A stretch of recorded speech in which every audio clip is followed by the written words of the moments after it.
Time for us to evaluate a different layout for Monaco and create some overtaking opportunities. Somewhat still need to have, but really the majority of the performance is found back at the factory. And it's a factory that you can understand why they're going to be working on 2026. And yeah, I said yesterday when you went here, one team principal in the midfield telling me this year, look, we can devote everything for this season, but realistically we're probably going to gain one place.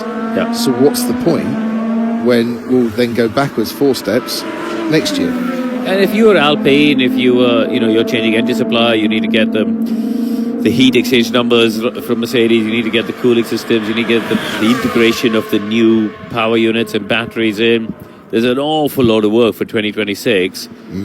If you were sitting there as Flavio Briatore and David Sanchez leading the technical side, you go, well, this year is what it is, we'll just power on, but let's hit the ground running next year. It's interesting, you mentioned David Sanchez as the Chief Technical Officer. This is the first Alpine that's had his influence, his input from the outset. Yeah.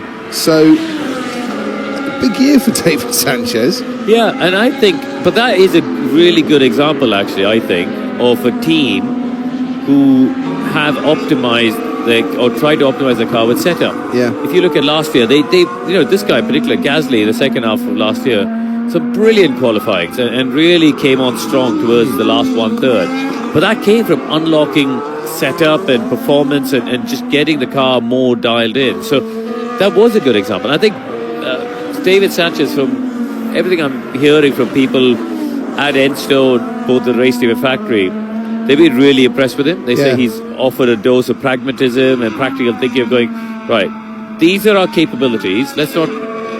Yes, we'd love to be like Red Bull and be able to, or Mercedes, and produce this and the other, but actually this is where our capabilities are. This is what our facilities are. This is what our personnel headcount is. Let's try and do this. Let's be sensible. No, and David Sanchez comes with a reputation, a good reputation too. Yeah. Was at Ferrari, went to McLaren, quickly found that there was no room at the inn really for him. So McLaren let him go, and he ends up at Alpine with probably a more responsibility and more scope for his talents.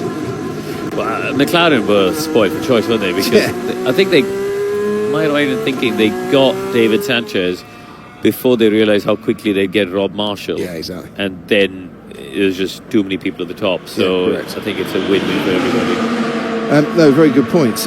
We have 16 minutes left of this morning session.